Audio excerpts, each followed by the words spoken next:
Kilometre দূরে আঘাত হানতে পারে।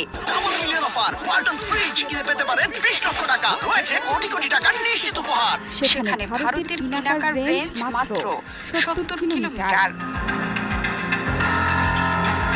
বাংলাদেশ প্রতিরক্ষা বাহিনীর হাতে যেমন আছে তুর্কি ড্রোন বায়রাক্তার TB2 ড্রোন, তেমনি গেল বছরই যুক্ত হয়েছিল টাইগার মিসাইল সিস্টেম।